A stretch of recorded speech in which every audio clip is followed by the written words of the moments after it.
I would just say, just to your question of bringing people downtown, it's just what you meant to do is just get to the kids. I don't know, like through schools or something like that. Well, we don't want the, I mean, sometimes we might want the kids, but we're an art gallery and we're commercial, and we do have events and we do musical things as well, and if we do target the kids, but I don't know, targeting the kids it might not be the right.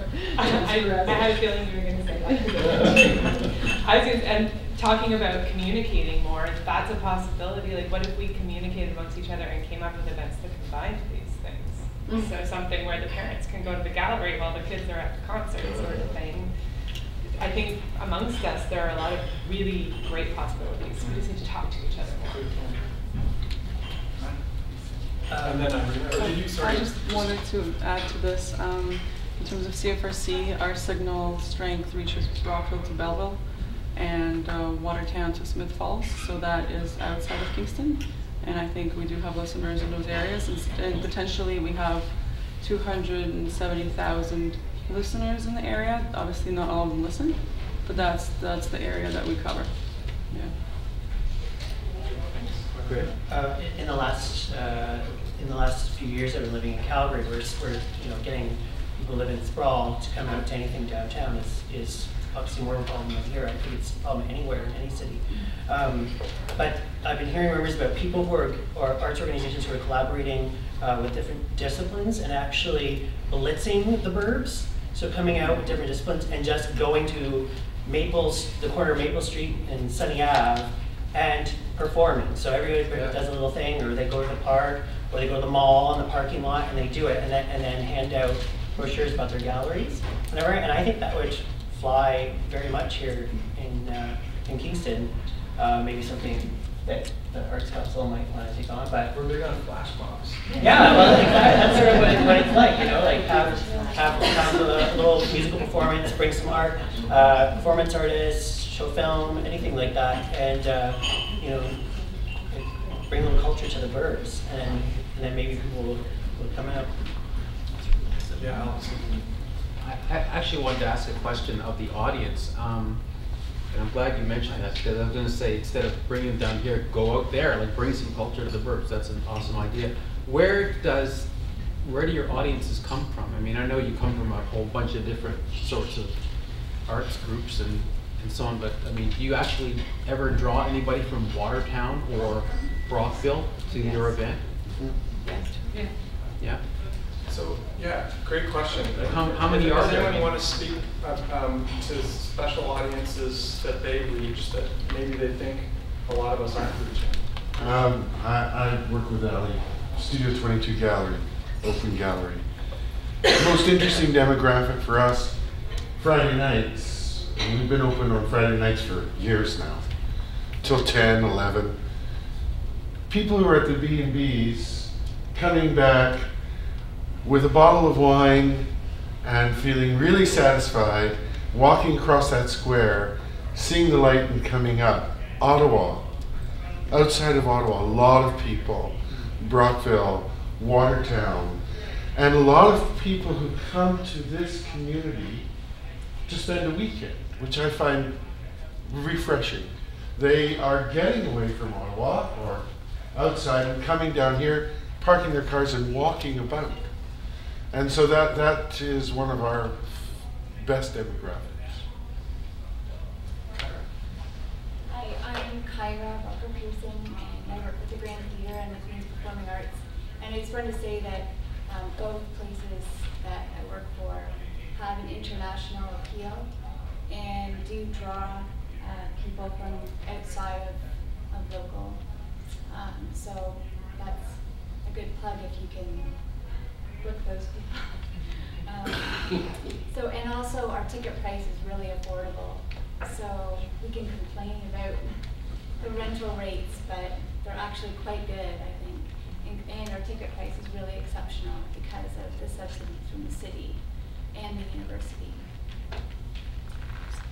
I'm really interested in this different audience and how we do it. How do we reach the North End? I know Livewire does concerts in the North End, and I'm interested in hearing more feedback about whether anyone has any suggestions for targeting specific groups of people who maybe don't don't have the opportunity to learn about what's going on. I was just going to say we should maybe have a park anywhere event, because one of the issues that people say all the time from outside is that there's nowhere to park. That's not true. But we're talking about an audience that commutes, that must commute in order to come to any event. So maybe we should coordinate something and across the city, events going on in which anyone can park anywhere and not be fined, except for handicap. Let's say. How about park and take the bus? Yeah. Well, we need better bus service, I think. No, I mean as a special event like Ottawa does. Irina, and then. While we're on the topic, I guess, of targeting specific groups, I guess I wanted to use the opportunity to talk about our targeted advertising package. It's something we started this year, and basically we've broken down our advertising to be able to target specific audiences or demographics. Like we have, we can place our ads on specific shows depending on what demographics they might be. So we have, say, an indie demographic, which is youth, and they listen to, small label independent music. Then we have local news and culture ads package. Then we have the folk ads package, and that goes into folk shows and dance, hip hop, queer, feminist, jazz, blues, rock, loud. So that's also an opportunity to reach specific audiences. If you feel that you really resonate more with one audience than the other, that's possible with CFRC. So I want to maybe get back to this subject, because I think this is really key, the kind of breakdown that Irina just gave. My question kind of has to do with the different topics. Let's do that. We can come back to that. Yes. My name is Christine Bodie, and I work in social media management and marketing for artists. And my company is Scully Love Promo. And I wanted to address the panel, Danielle and Ali, specifically. I wanted to know how effective you feel that your social media marketing is going right now, like using things like Facebook and Twitter. We all know that they're valuable, but can you put any kind of a stat on that? Do you know how effective it is in reaching more people? Sure. Well, as an online resource in general, it's kind of what we rely on entirely. So I would say that our Twitter is an extremely important part of what we do. I personally am not big into the Twitter sphere, if you will, but I know that one of my coworkers or co-bloggers are on there. They're on there several times a day, and it's a great way to exchange information. We also use it to help advertise for other people by retweeting and things like that. Also, since our site is social media, I can't help but talk about the actual site itself. The fact that we can have people interacting with each other in the moment, just about, they have to go through the moderation, but we are updating things regularly. So like when I go home tonight, there's a possibility that there's 5 more people participating in the conversation that's happening right now. So I would say that online is, and all the social media we have access to, is a huge part of where we're going right now for advertising in general. In fact, I was just having a conversation about Facebook. We've been avoiding doing the Facebook thing, but we're thinking, well, maybe it's good to get a presence there and see who we can pull in from that too. So it's all free. We should just go for it and get ourselves out there as much as possible. I don't know if I can speak specifically to numbers, especially Twitter-wise, in terms of how many people are going on. But the journal specifically, we have one Twitter account for the whole paper, not for Arts Entertainment. So that's one thing that I've been thinking this year, especially getting into motion, just to do that would help cover so many more events, like live tweeting, which is constant tweeting from an event, like every couple minutes, keeping people updated on what's going on. That's really useful, I've noticed. The web, we also have advertising just started with the journal online this year. I brought some little rated sheets if you want to, I'll put them here, I guess, afterwards if you want to check them out. There's both print and online. And I know that our website, especially this year, the numbers have been huge and just increased a lot. So I think it's really, really valuable, I know, for Twitter. Just my own, I've had it for a year, and all the time, there's so much incidents, it's just a great source of information. And sort of in a way, similar to the portal will be, it's a place that I find I can go, and there's never a time I go on Twitter and don't learn about 5 things that Judy, I just wanted you to sort of tell everybody else. I wanted to hear what you had to say about that, because I think the number one tip I could give everybody about those things, social media, is not to leave it stagnant. You can't just put it up there and not do anything with it. You have to do constant updates and give people constant reasons to keep coming back. Otherwise, you know, they'll look at it once and that's it, and you'll never get their attention. What's constant? Can I say something about that though? Sure. I hide One, the two, stuff three. that's Yeah, too go ahead. much. If you're coming at me way too much, you're gone. Yeah, no, I realize that.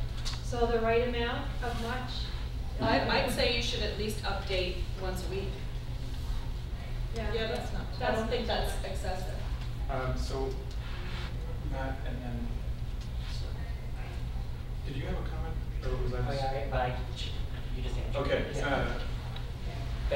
Ben, sorry. To play devil's advocate though, we post to Facebook and send out email to some degree of success, but when we've had something written up in the paper or on CKWS, pretty much guarantee we'll have good attendance. So traditional media, I think, is, at least for our demographic, absolutely key. So Thanks, Ben. Comment back here. Yeah, my name is Dee McNeil. I'm a musician. It's my partner Chris Abbott, and we have a music group called Chris and Dee. And I think what's important to keep in mind is that, you know, we have a service and we have a product, and it's great to spray and pray, but what we have to remember is that people need to get something out of it, and the core sort of thing that we need to preserve is the human relationship with the people. And I think there's a lot of times that we go out to arts events and there's absolutely no effort put towards establishing a relationship with your audience members. So I agree with a lot of the panelists who have said, get to know your artist, email, form that relationship, but don't just spray and pray to everyone in the hopes that somebody will nibble onto it. Like, know where the best bang for your buck is, because it does get a little excessive in social media. I think we're getting constantly bombarded, and I believe it's deteriorating our quality of life because of it.